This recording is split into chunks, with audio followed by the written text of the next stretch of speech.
So while we're waiting, tell us about the weather in Dublin. Well, I'm very grateful to be here in Athens today, given that it's 20 degrees. At home in Ireland, it's that bit colder. It's about 4 or 5. 4 or 5. So it's very pleasant to get out. Is it raining?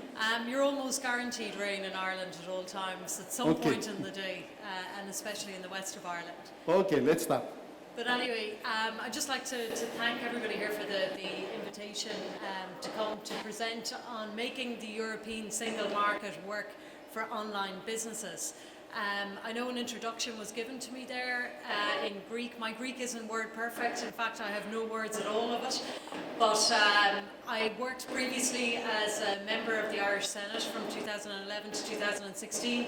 I subsequently went on to become CEO of the largest retail representative body in Ireland called Retail Excellence, and through that I served on the board of eCommerce Europe for 1 year. I currently work as an external consultant to companies like Google, Salesforce, Abbott and other digital health companies like United Health Group. For today, as I said, I'm going to focus on how the digital single market can work better for online businesses throughout Europe.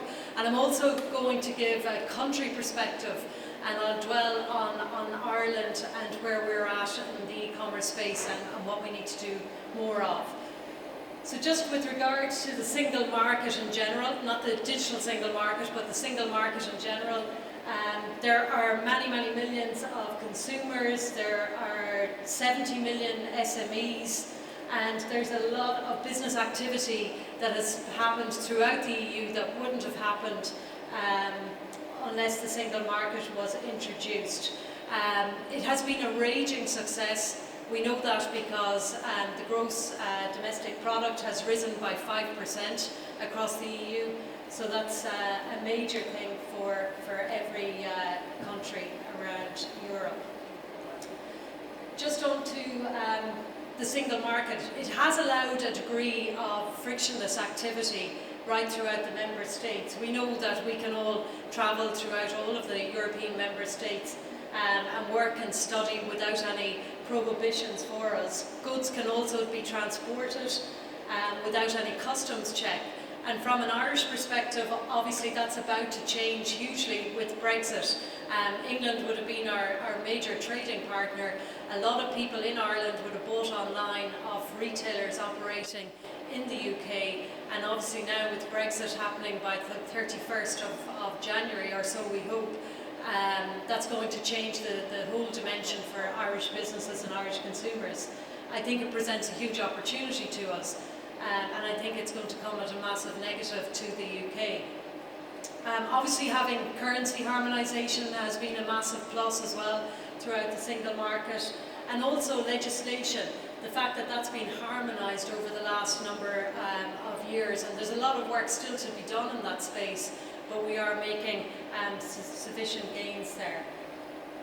The digital single market, in May 2015, the European Commission decided that they had to be more outward looking and catch up with what businesses were doing right throughout the member states. So they outlined a strategy to try and make digitalisation a key priority in that commission. It was a little bit late in President Juncker's commission, but nonetheless it's certainly welcome. So the aim is to improve digital goods and services and access to it and make it simple and easier to transact. The Commission at the time introduced 30 pieces of legislation that were designed to ensure a robust digital future. But the only thing is, there's a lot of work still to be done. The European Commission for this term and for the next 5 years, I think it's next week that it'll be formally ratified. They need to prioritise what businesses are saying, what associations like GRECA are saying, and what companies and associations like eCommerce Europe are saying as well, because at the end of the day, all you guys in this room, you're the ones that are familiar with business challenges, you're the ones that channel and funnel those into your representative bodies, and that's where the European Commission can learn a lot in terms of what they need to do to foster innovation, to foster growth, and to ensure that we have a robust future in terms of jobs. So the state of play ever since the objectives were set out in 2015, geo-blocking has become something that has been outlawed essentially. It's been curtailed since last year, which was a major plus, I guess, to having a digital single market. Online consumers' rights, the Commission are looking at ensuring a degree of uniformity when it comes to those rights. There's still a lot of work though to be done with cross-border parcel deliveries. We know that a major sticking point for consumers in Ireland, given that we're an island nation, is buying off the mainland in Europe because of the cost of transporting those goods to Ireland, which sometimes are between 3 and 5 times more expensive than they would be to get them delivered in Ireland. All in all, that really tells us that, you know, Europe is behind, national governments are behind when it comes to keeping up with the digital age, and their policies need to be recalibrated in order to catch up with what's going on and what the consumer wants. So to give you a perspective on that, I'm just going to give you an example of my personal experiences in Ireland with trying to get e-commerce businesses helped and facilitated, and you know, good plans and legislation put in place, and funding, more crucially, put in place to help them grow and thrive. So the only online support that was in Ireland up until last year was what we call the Digital Trading Online Voucher. Every business could apply for €2,500 of a grant in order to put their business online. There are some difficulties with it because funding needs to be matched, but also, you know, there's a lot of bureaucracy with regard to applying for that Digital Trading Online Voucher. So it hasn't been a huge success, and I'll explain more about that in a moment when you see the percentages of businesses in Ireland that aren't online. The role of the trust mark, and I know my friend in Greca just referred to it there, it's absolutely crucial having a trust mark for businesses online. We're really behind the curve in Ireland with regard to this, but there are companies like McElhenny's in Donegal. They sell to 100 businesses throughout, 100 countries rather, throughout the world as a result of having a trust mark on their website. So while none of you in this room have probably ever heard of McElhenny's in your life, because the trust mark is on their webpage, consumers feel confident in buying off that webpage, knowing that it's real, knowing that it's genuine and legitimate, and that it upholds the highest possible standards. So one of my objectives when I was working in the retail industry in the representative body was to try and get the trust mark supported under the Digital Trading Online Voucher, which gratefully I managed to do. And I thought it was really, really important for Irish businesses online, because Irish consumers were spending €850,000 every single hour online. But unfortunately for Irish online businesses, €650,000 of that, 2/3 of it, was leaving the country, and it was fulfilled by businesses operating outside of Ireland. So that really was no good to the Irish government, to the Exchequer, because obviously they were losing all of that money that was being spent, but also they were losing corporation tax, they were losing in terms of VAT receipts as well. And we had estimated that figure at being at 1.2 billion alone, which helped us enormously in getting our point across to get government to cop on. What's bad for online businesses in Ireland is bad for the government, and it's bad for the Exchequer. So here we go, Irish online businesses, 22% of Irish SMEs have absolutely no website whatsoever. So therefore it can't be a surprise that 2/3 of our spend leaves the country and is fulfilled by businesses elsewhere. 3/4 of all websites in Ireland are not e-commerce enabled. So essentially they're a business card, or they're like a shop front, and they're not really fit for purpose in this digital age. And then 28% of people who are in business feel that a lack of time is a major barrier to them doing more online. So you can see there are a lot of inherent problems in Ireland with regard to trying to improve the ecosystem for online businesses. But yet, and more crucially, and this is where businesses are really behind Irish consumers, Generation Z, that's the generation way after me. They'd be in their early 20s now. They check their phone on average 82 times a day. So think about it. They're looking for goods, they're looking for services, and if you're part of the 22% of Irish businesses who don't have an online website, you're losing out on how sophisticated Generation Z are. You have a situation as well in Ireland where 63% of Irish consumers think a business looks outdated if it doesn't have a website.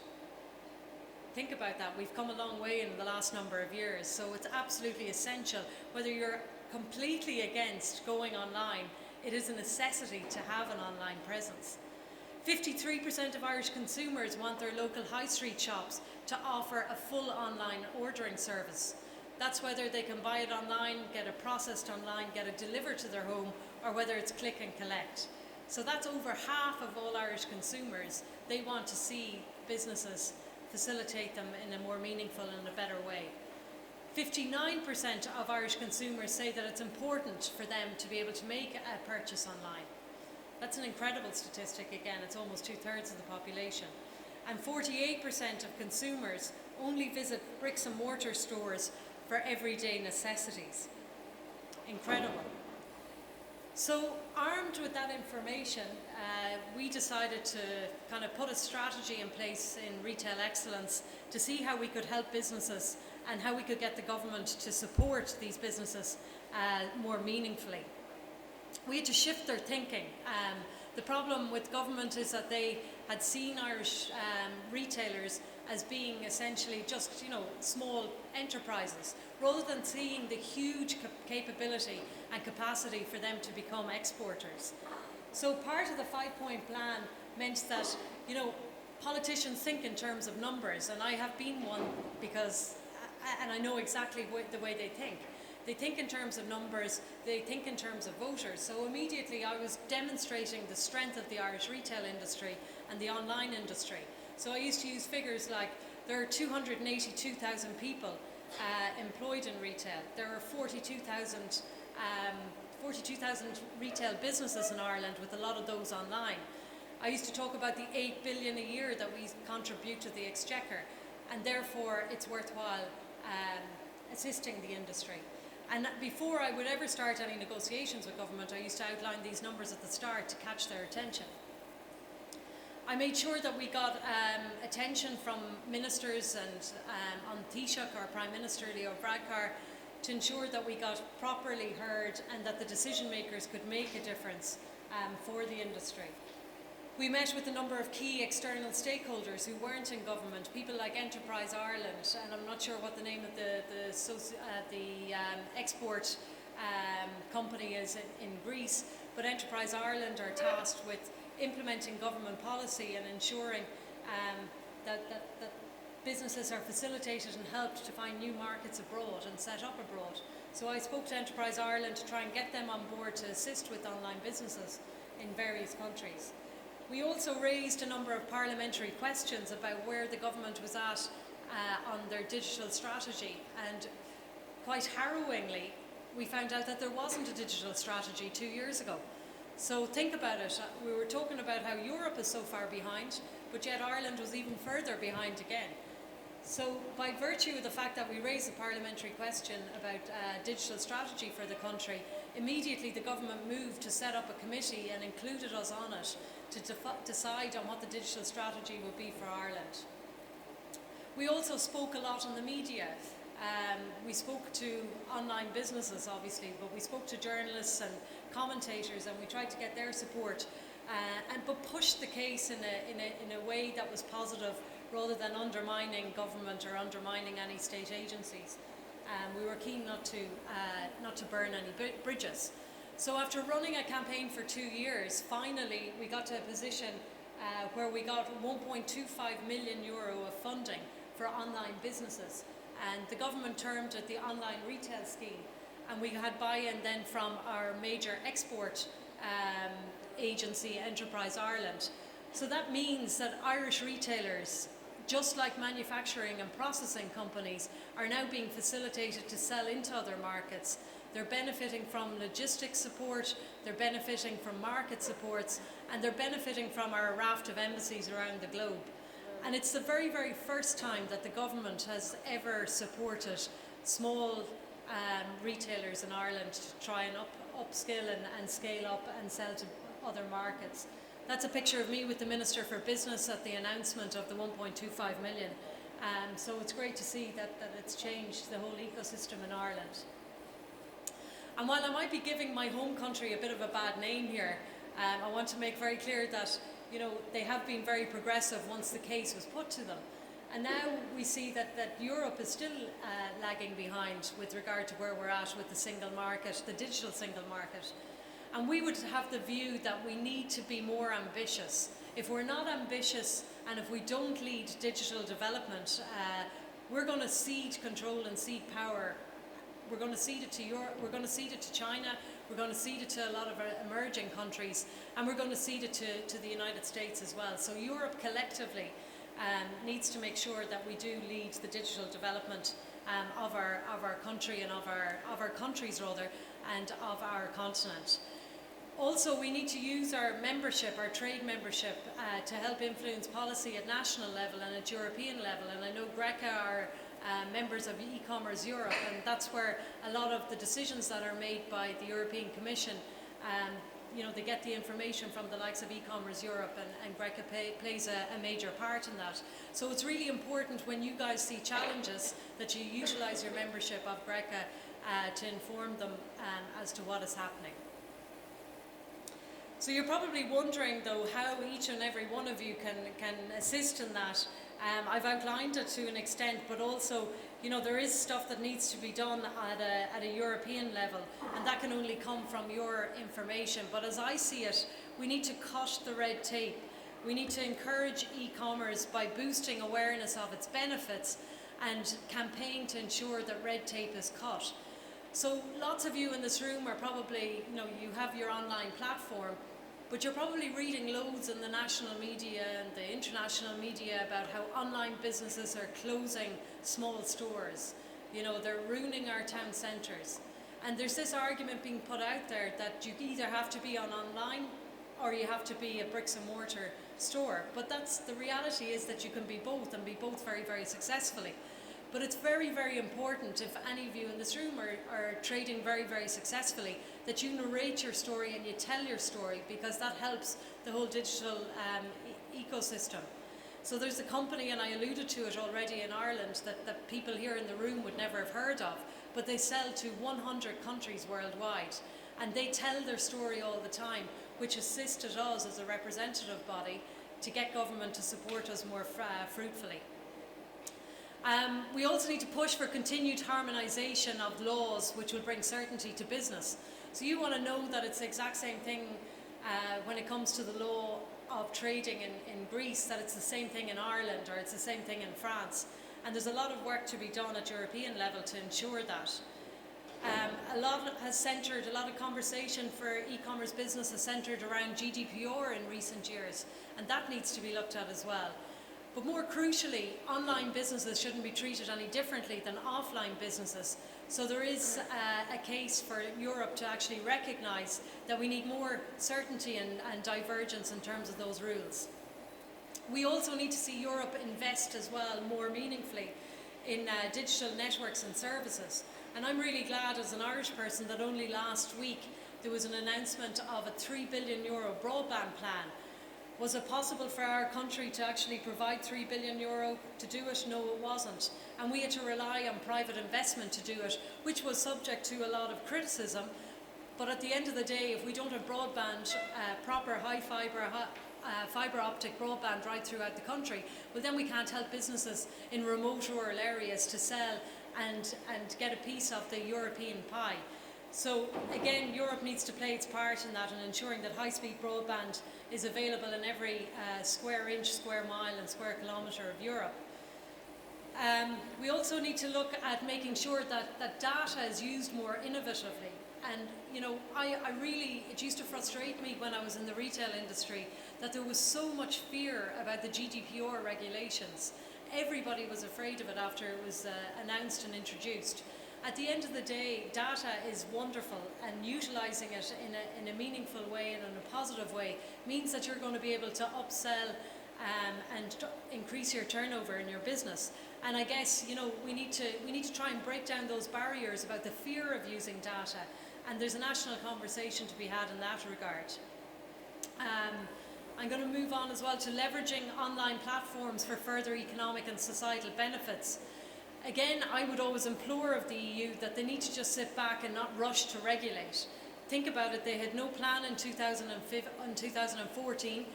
In 2015 they introduced the digital single market, and then they introduced 30 pieces of legislation immediately. So they didn't give themselves time to actually think about how they should regulate and get more information. They also need to be careful about tax policies that they're bringing in for online businesses. There's a lot of manoeuvring and talking at OECD level and European level in that regard, and you know they really need fulsome information in that regard too. Leveraging online platforms for further economic and societal benefits. There's a lot of movement of really well qualified people right throughout Europe, and we know that in Ireland.